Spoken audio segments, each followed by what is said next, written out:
Tantor Audio, a division of Recorded Books, presents Blue on Blue by Dal Maclean, narrated by Furlong.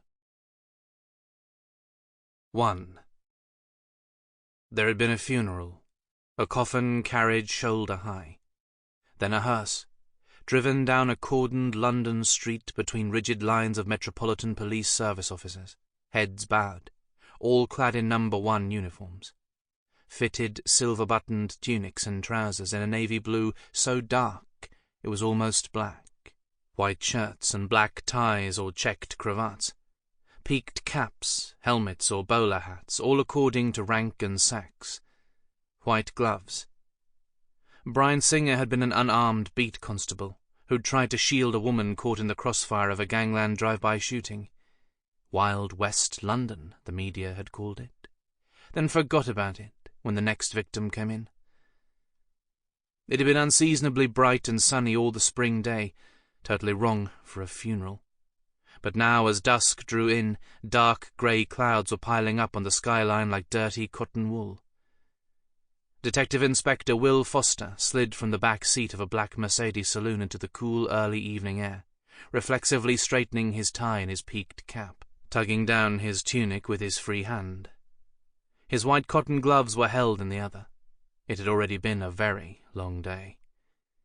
Just 20 minutes before, Will had hovered at the edge of Singer's modest, grief-hazy funeral reception. Now he had to try to get his head around the polar opposite.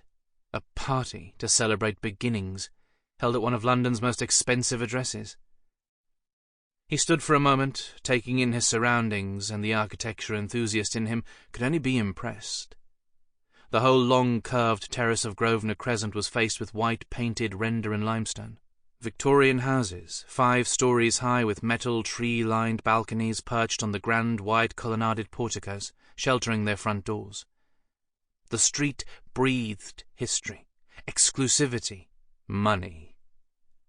Further along the Crescent, Will could see the flags of a couple of embassies. Belgium looked to be one of them, he thought. The United Arab Emirates, maybe. Maybe not. He wasn't hot on flags of the world.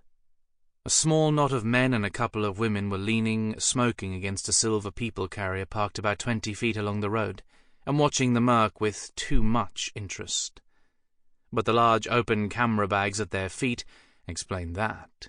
Paparazzi, drawn in by the party's extensive celebrity guest list, like flies buzzing around a pool of honey. Or shit, Will thought, with the bred-in gut hostility of a copper to the media. Predictably, when Will's companions emerged from the car a second or two later, one of the paps straightened and shouted, and like a choreographed routine the others scooped up their cameras and rushed forward in a pack. The smug peace of the street exploded into a red carpet insanity of flashes and shouts and hungry click-clacking. In the chaos, an identical black Mercedes purred into a space behind the first, to the vocal delight of the paps, and 2 more uniformed officers, one male, one female, climbed out of the second car and joined Will's group, steadfastly ignoring the relentless intrusion of the photographers. 5 guests in total had come straight to Belgravia from the funeral reception. Will, Detective Chief Inspector Joe Ingham, Assistant Commissioner Christine Hanson, Deputy Commissioner Sir Robin Dunn, and Commissioner Sir Ian McMahon. Sir Ian was the reason, of course, for the pap's excitement. His photos would sell.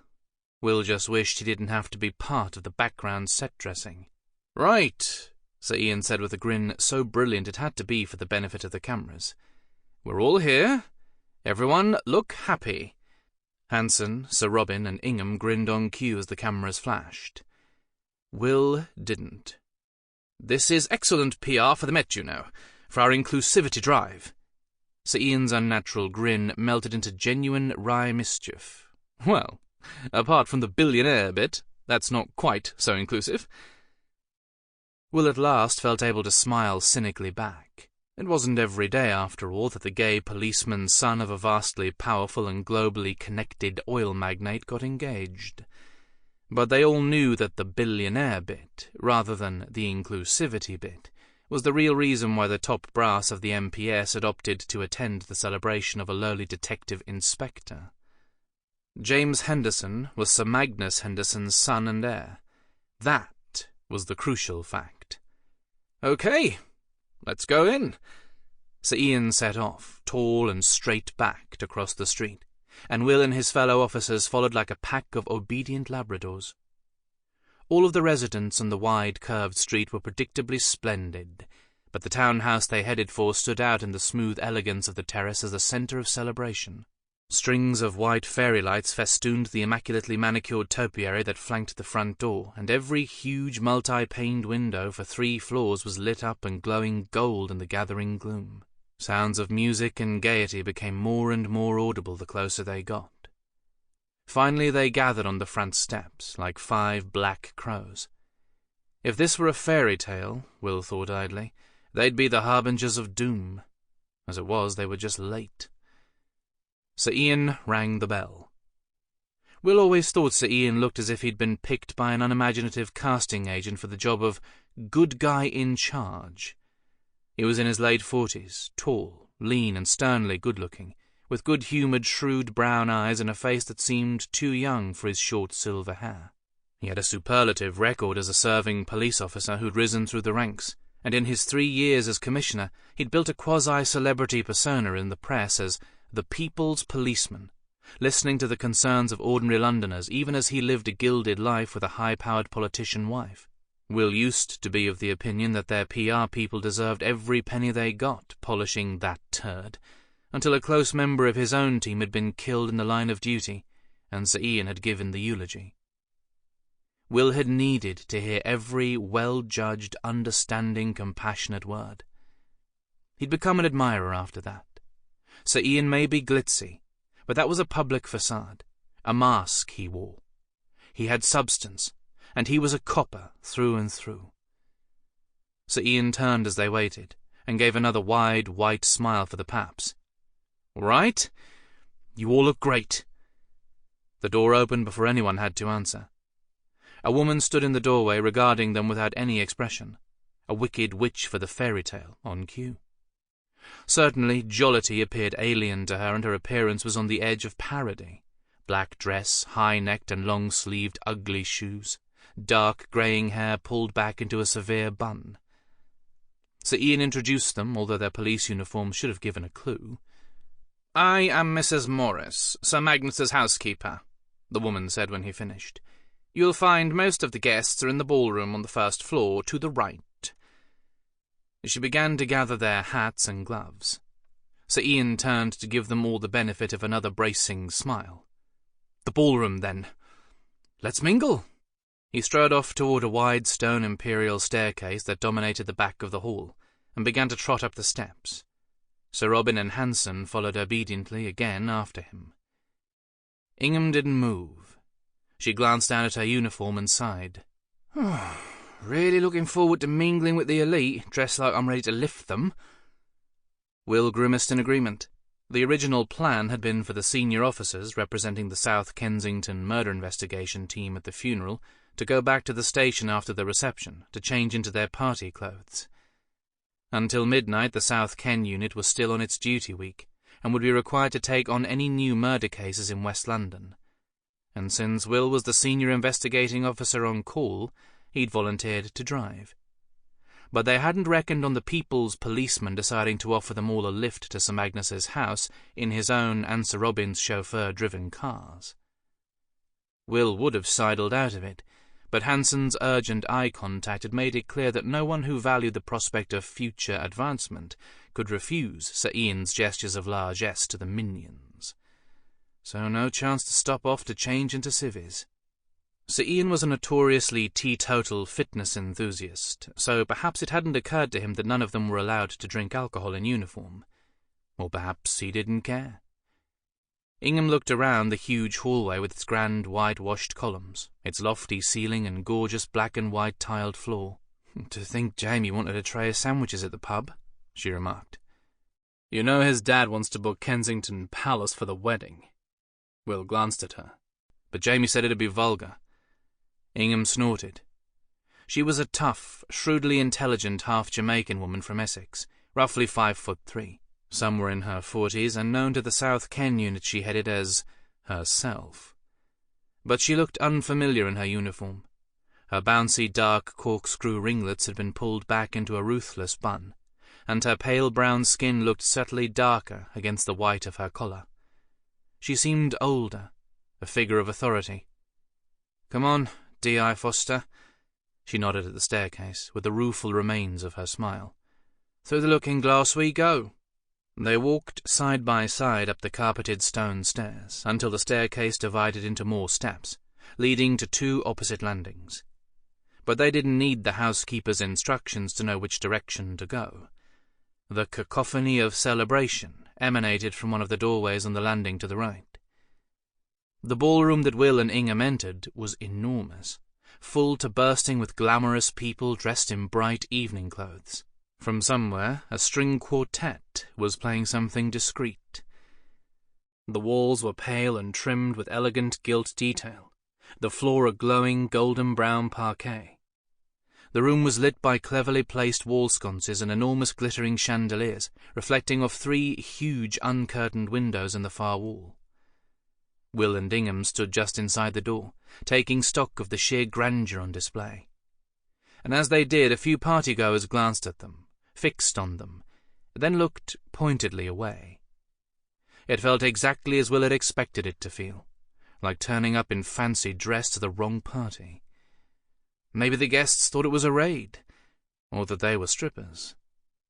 Will realized he was standing to attention, so he deliberately relaxed his posture. There were other uniformed officers here, he reminded himself, except their uniforms were so emblazoned with badges of rank that they looked like party clothes themselves. "Fuck this," Ingham muttered. "Right, if there's a bar, my old man'll found it."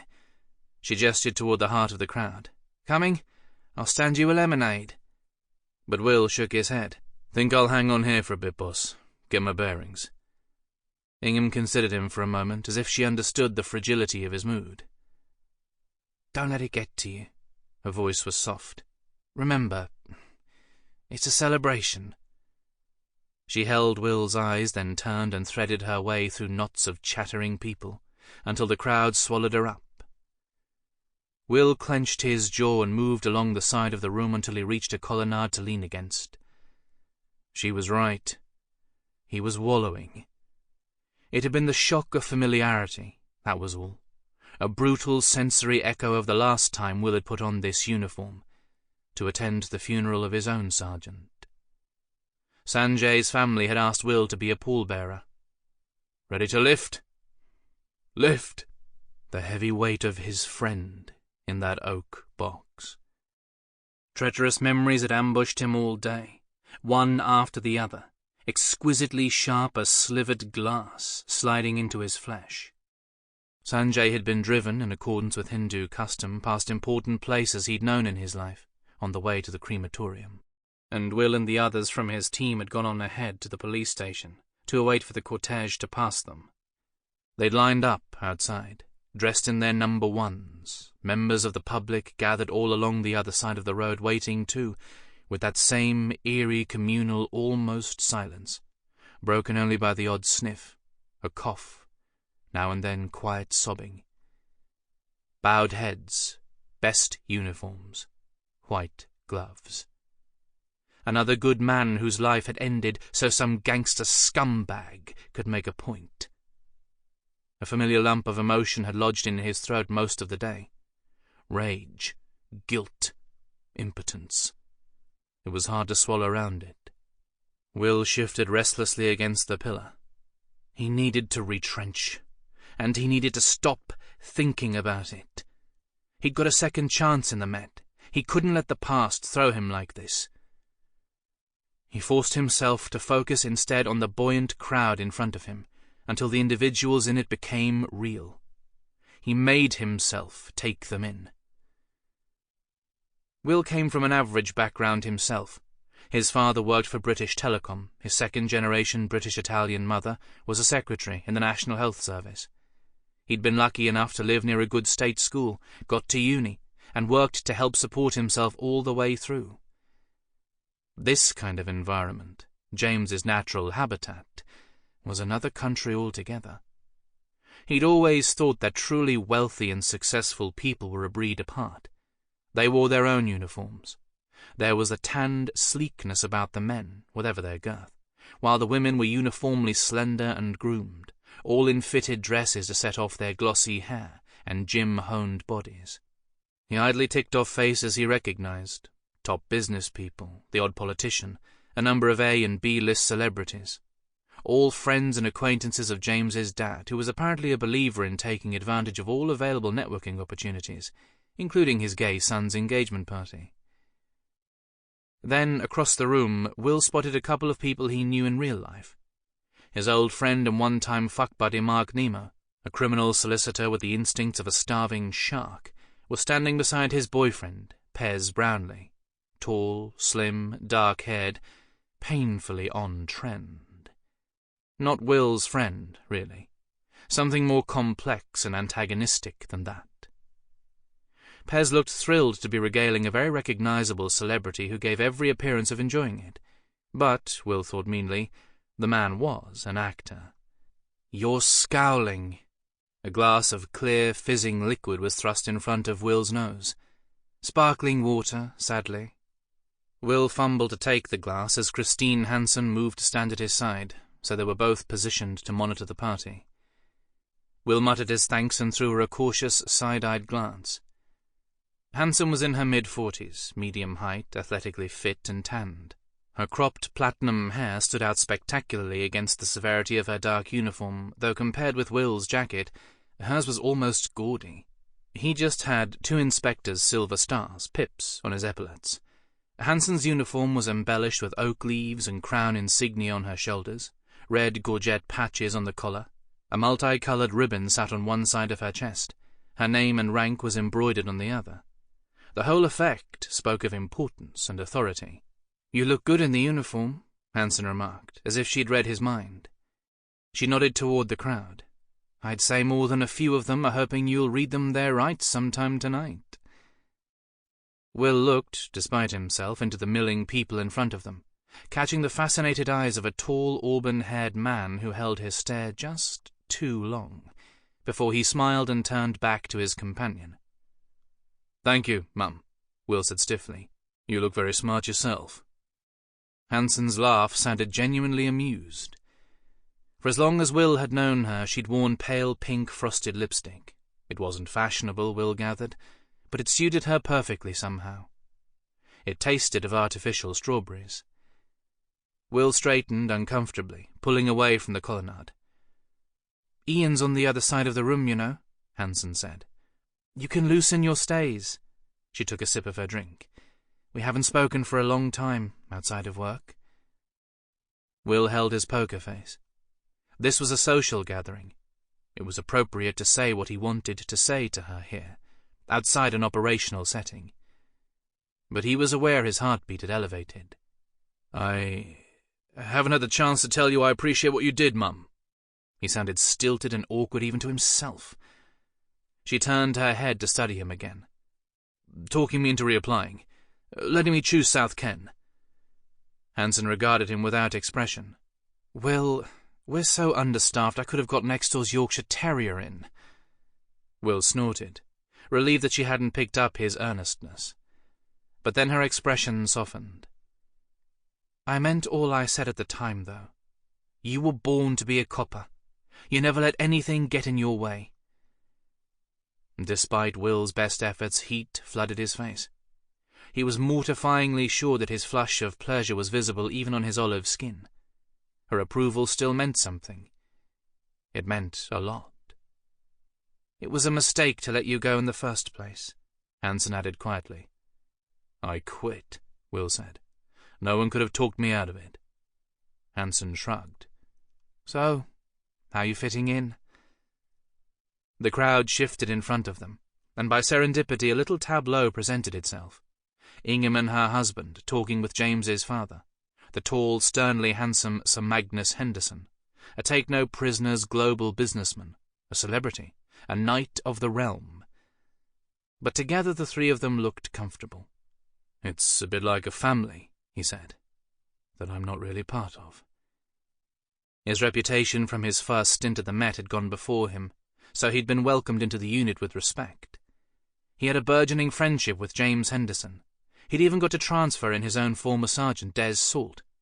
But he still felt like an outsider, nose pressed against the glass. "They're a close team," Hansen agreed, and Will realized she'd been studying the same interactions. "But when Joe Ingham moves up, it's going to change. You know that third pip's yours, if you want it." Will's stomach tensed. "It should go to James," he protested weakly. But excitement was part of the mix. "Or someone else with uninterrupted—" "James knows it's too soon for him, and you were being fast-tracked to DCI when you left. I told you it was on the cards before you came back. Anyway, James would like it to be you. So would Joe." Will turned to stare at her. "They would? You asked them?" Hansen raised impeccably plucked eyebrows and her mouth twitched with amusement. "It may have come up in conversation." Will allowed himself to relax enough to smile at her. Hansen blinked. "Tom's not here with you?" she asked. It sounded oddly abrupt, almost harsh. Will blinked back. He didn't know why he felt thrown. Except she'd never directly referred to his relationship to Tom Gray. Will had assumed it was of no interest to her. "He's been held up in L.A. He's been doing a couple of big shoots. Armani Fragrance and Ralph Lauren, two of the biggest contracts Tom had kept on after he'd withdrawn from full-time modeling to pick up his postponed postgraduate degree." "That's a shame," Hansen said. Tom's apologetic text had arrived the previous night, in fact, while Will was on duty at the station. It hadn't helped his mood. Nor had the photograph that had arrived in the early hours from an unknown U.S. number, of Tom sitting on a bench in T-shirt and jeans, with his arms folded over his chest, legs straight and ankles crossed, head slumped to his left, asleep. Another man sat beside him in a mirrored position, also fast asleep and propped against Tom, their heads touching. It looked intimate, and it had made Will's stomach roll. "You know, I had no idea you fancy men, too," Hansen remarked. It took Will a full couple of seconds to accept that she'd actually said it. His reply was deliberately cool. There was no reason to advertise it. Hansen gave a slow, considering moo. "Have you told him?" Will thought he should probably be less surprised that she'd finally asked than that she'd waited so long to secure her own back. He allowed himself no expression, certainly not the uneasy nervousness he felt, the slight hollow of sickness in his belly. "I wouldn't be the only one affected," he said. He looked away again into the crowd. "It was just an old, pointless secret that wasn't only his and meant nothing. Though that wasn't really why he hadn't told Tom. At first it had been none of Tom's business. Then Will had had too much to lose to risk rocking an already dodgy boat. He'd been a young PC not long out of university, drafted in with a colleague to escort the then Commander Hansen on a trip to Ireland. And he hadn't stood a chance. She'd turned the considerable force of a professional and personal charm on him, and he'd gone under, dazzled. It hadn't mattered that she was 15 years older and a superior officer. She was strong, sexy, self-possessed, talented at her job, and in bed. A fascinating woman all round. Of course, he'd worried in his saner moments about the consequences for both of their careers, but he hadn't resisted her invitation to keep the affair going when they got back to London, meeting secretly at her flat. She'd told him she was separated, childless, and her soon-to-be ex-husband lived in the country. It had felt real to him, as if there was a genuine connection between them. Until one day he'd heard canteen gossip about the blind eye the top brass turned to the rumours surrounding Hansen, her serial flings with young officers, the husband she successfully kept in the dark. She was police royalty. Her father was a retired, highly successful chair of the Association of Chief Police Officers, so the canteen consensus had been that she was bulletproof. Will had listened and understood what he was to her. He'd ended their fling in a flurry of recrimination that Hansen had treated like a childish tantrum, as if it were appallingly gauche of Will to make a fuss about her marital status, and her easy acceptance when he didn't go back, never contacting him again, never interfering with his career in payback or in remorse, not even when he left the Met, depressed and raging and ashamed. It had proved to him how little the episode had meant to her. There had been no hard feelings for her, no deep emotion at all. Will sensed that Hansen had turned to look at him, but he kept his own gaze fixed straight ahead. Across the room, Pez spotted him, giving his uniform an exaggerated once-over and snapping off a mocking salute. "I appreciate your discretion," Hansen said. She sounded subdued. Then, "Does he make you happy?" Will turned his head to look at her with disbelief. "Does your husband make you happy?" Their eyes locked for challenging beats of silence. Will couldn't decipher her expression. He wrenched his gaze away again, torn between defensive anger and unnerved bewilderment. And at that moment a tall man in a black tux and a wing-collared shirt emerged from the crowd to stand in front of them. Will took him in, glowing navy-blue eyes, a luscious mouth, pale gold skin and long, silky, dark curls. Will thought he was probably half in love with Ben Morgan, but so was just about everyone who knew him.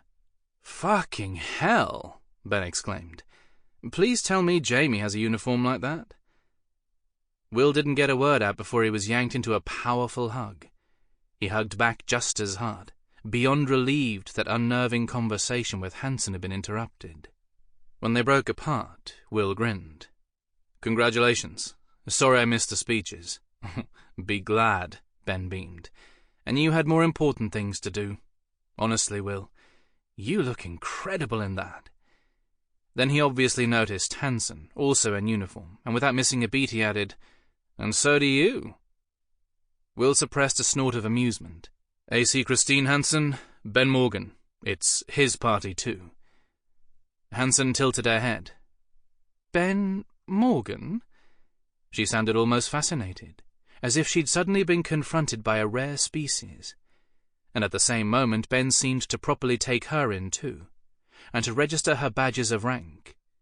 The silence stretched too long. "To think Jamie just wanted a few beers down the pub," Will tried.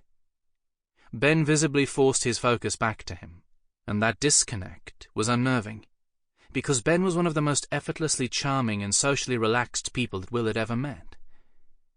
"He's protesting too much," Ben smiled, but it looked strained. He secretly thrilled Magnus was so desperate to make a fuss. "At least you get to go on holiday tomorrow," Will said with too much cheer. "No one's had leave for months. Jamie still doesn't believe he's not going to get whacked." Ben sounded far too hearty as well. The conversation was like wading through mud. They were only going as far as Cornwall, just in case. There was another stiff silence. "So, who proposed?" Hansen asked. "Jamie," Ben replied. "But I've had the ring stashed for more than 2 years, waiting to grow the balls to ask." He looked away again. "Well, I wish you every happiness." Hansen gave an all-encompassing social smile. "It was lovely to meet you, Ben. Will?" She nodded and withdrew, to be swallowed in the crowd. Ben had focused somewhere beyond Will's shoulder. He seemed far away. "Where's Jamie?" Will asked deliberately. Ben blinked, and he was himself again. It was like pressing a button. "Oh, with Alec," he grinned. "Who's trying to persuade him to choose someone else as best man?" "Someone who can make a fancy speech." Ben's try to Glasgow accent wasn't bad. "Like yon Benedict Cumberbatch." "Jamie knows Benedict Cumberbatch?" Will asked, impressed. "No," Ben said. They both began to laugh, and they were still laughing when a woman slid in on Ben's right side and tucked her arm around his. "I've been looking for you everywhere," she exclaimed. "You look fabulous, sweetie." Will put her in her late 40s, tall with a cultivated air of wealthy bohemian. Her dark hair was cropped short, with some of the tips dyed crimson. Her spectacle frames were purple, and there could be no question that serious money had been involved in the long-sleeved maroon dress draped around her slightly rounded frame. "Catherine!" Ben exclaimed after a second's pause. Then they hugged and went through the regulation media community double-cheek. Sample complete. Ready to continue?